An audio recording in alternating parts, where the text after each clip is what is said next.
Shalom, Horas, menjua-jua, Yahubu.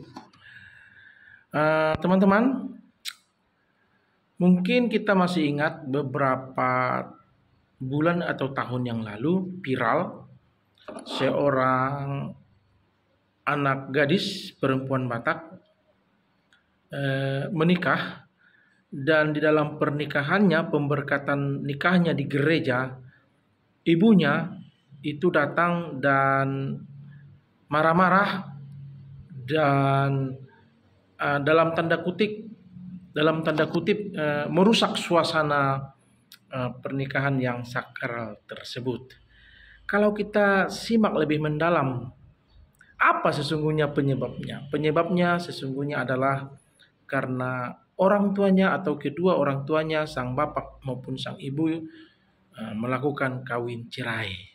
Akibatnya rebutan siapa yang berhak menerima senamot dan siapa yang berhak menjadi tulangnya atau yang menjadi hula-hulanya, ya kan? Karena dalam filsafat orang Batak, tatanan kehidupan orang Batak, ada yang disebut dengan Dalihan Natulu. Yang pertama, Dalihan Natulu itu maksudnya tungku masak itu ada 3 kakinya untuk menyangga, sehingga tungku itu bisa digunakan untuk memasak di atasnya. Jadi harus ada 3 kakinya. Nah, demikian juga kehidupan orang Batak, filsafatnya supaya kehidupan orang Batak itu bisa harmonis dan berjalan dengan baik, maka ada 3 pilar yang harus menopangnya. Yang pertama, manat mardongan tubuh. Apa artinya? Kita harus baik-baik dengan kehidupan kita sebagai abang adik dalam marga. Misalnya saya Manalu harus baik, menjalin hubungan dengan Purba dan Simamora. Itu yang disebut dengan manat mardongan tubuh. Yang kedua adalah sobamar hula-hula. Setiap orang Batak itu punya hula-hula. Siapa itu hula-hula? Hula-hula itu adalah mertua kita, mertua atau orang tua dari istri kita. Jadi kita harus soba, kita harus tunduk, patuh, hormat, gitu ya, menyembah dalam tanda kutip kepada hula-hula kita. Yang ketiga adalah elek marburu. Elek marburu itu artinya kita memiliki menantu laki-laki dan ada anak perempuan kita. Mereka inilah yang mengelola dan mengatur semua kegiatan-kegiatan acara-acara adat orang Batak. Jadi dalam sebuah adat orang Batak, agar adat itu berjalan dengan baik, maka ada dongat tubuh, itu tadi kawan satu marga, harus ada hula-hula, yaitu tadi mertua dari istri kita atau mertua dari opung boru kita, nenek kita, atau mertua dari bapak kita, gitu ya. Jadi harus ada. Yang ketiga harus ada boru, baru bisa berjalan. Nah, teringat dalam kasus yang viral, seorang gadis laki-laki tadi kan menjadi bingung siapa yang menjadi hula-hulanya di pesta itu, siapa yang menerima senamot di pesta itu, karena mamanya sudah 2 kali menikah. Pertama dengan marga Nenggolan, otomatis boru atau anak perempuan, anak gadis yang mau menikah ini tadi menjadi boru Nenggolan, otomatis menerima sinamot adalah marga Nenggolan. Tapi mamanya sudah menikah dengan marga Simanjuntak.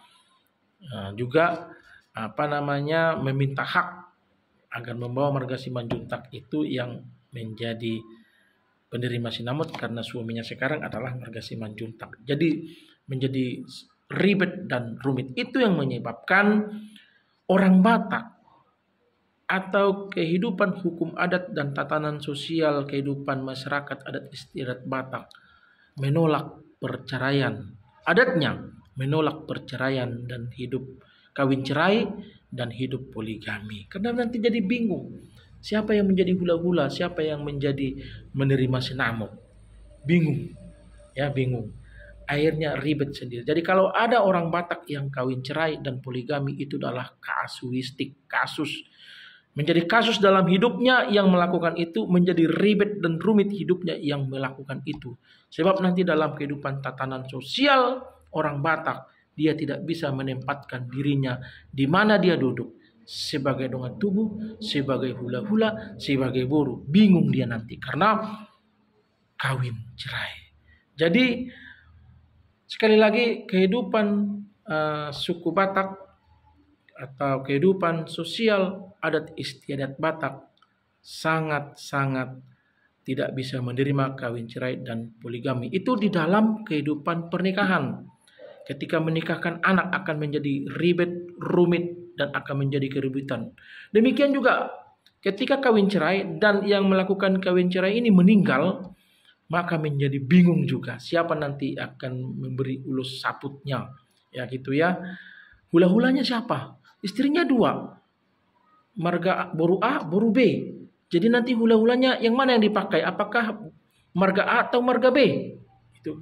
Demikian juga nanti dia punya suami dua karena dia kawin cerai. Bingung juga nanti siapa dengan tubuhnya. Apakah marga suaminya yang pertama atau marganya yang suami kedua? Menjadi bingung. Menjadi ribet dan rumit. Makanya orang Batak atau suku Batak atau adat istiadat adat Batak tidak bisa mengakomodir hidup kawin cerai dan poligami. Tatanan sosial tidak bisa mengakomodir itu semua. Sebab itu tadi orang Batak mengenal ada istilah rut Batak atau habatahun, mengenal dalihan natolu, mengenal tarumbu. Jadi susah dan akan menjadi rumit bagi orang Batak yang menjalani hidup kawin cerai dan poligami. Itu sebabnya kalau kita lihat orang Batak sekaya apapun dia, sebanyak apapun jabatannya, dia tidak akan melakukan kawin cerai dan tidak akan berpoligami. Apalagi kalau dia seorang Kristen, apalagi kalau dia seorang gereja HKBP. Sangat-sangat tidak mengakomodir kehidupan kawin cerai dan poligami. Oh, di lingkungan saya ada, betul. Kalaupun di lingkungan teman-teman ada orang Batak berkawin cerai dan berpoligami, maka secara adat istiadat orang Batak, hukum adat Batak, strata sosial adat Batak, mereka tertolak secara langsung dan tidak langsung, sebab tidak akan bisa masuk. Lalu nanti misalnya ikut arisan, dia mau dari arisan dari mertua, yaitu hula-hula. Dia mau ikut hula-hula yang mana? Istri pertama atau istri kedua? Kan tidak bisa. Nah, atau ketika dia seorang perempuan yang memiliki suami dua, dia akan bingung ikut punguan atau arisan atau perkumpulan marga suaminya yang pertama atau marga suaminya yang kedua. Kan ribet. Inilah yang mengakibatkan sekali lagi orang Batak atau adat istiadat orang Batak, strata sosial kehidupan orang Batak tidak bisa mengakomodir kehidupan kawin cerai dan poligami. Ya, kalaupun ada yang melakukan itu akan menjadi ribet, rumit dan masalah baginya di dalam kehidupannya. Bahkan orang akan memberi cap kepada dia Batak Dale Anga dan Leon Behbana. Artinya orang ini sudah bukan Batak lagi, seperti itu ya, karena sudah bertentangan dengan rut Batak atau filsafat atau filosofi hidup orang Batak. Itu saja teman-teman yang bisa saya sampaikan. Sekali lagi video ini hanya untuk hiburan yang bersifat informatif. Jadi kalau ada masukan teman-teman, tuliskan di kolom komentar ya. Silakan tuliskan di kolom komentar. Itu saja. Sampai bertemu di video kita berikutnya.